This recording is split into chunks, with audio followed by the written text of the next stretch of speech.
Hello everyone, তো দেখো আবার আমি তোমাদের সামনে চলে এসেছি পার্সেলের আনবক্সিং নিয়ে।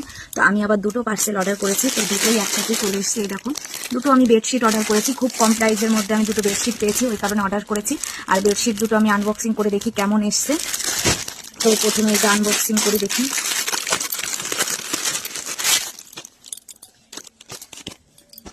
তো এই দেখো, এটা হলো একটা বেডশিট। তো বেডশিট তো এইভাবে দেখালে হয় না, বেডশিট বিছানায় পেতে দেখাতে হয়।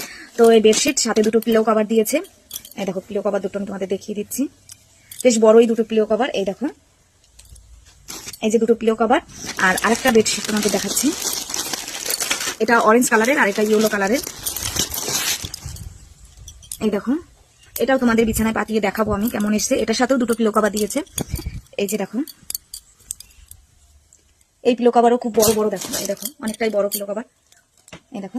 তো এবার চলো তোমাদের সাথে বেডশিট গুলো একটু বিছানায় পাতিয়ে দেখ। তো দেখো, আমি এখন এই বেডশিটটা পাতবো। আর এই ইয়েলো কালারের বেডশিটটা পেতে দেখো কত সুন্দর লাগছে। আমার তো এই বেডশিটটা খুবই পছন্দ হয়েছে। আর এখন অরেঞ্জ কালারেরটা পাতবো। তো এটাও বেশ ভালো লাগছে। আর এত কম প্রাইজের মধ্যে পিওর দুটো কটনের বেডশিট পেয়ে যাব আমি ভাবতেই পারিনি। আমার তো বেশ ভালোই লেগেছে। তোমরা যদি নিতে চাও তাহলে আমি কমেন্ট বক্সে লিংক দিয়ে দেবো। বাই।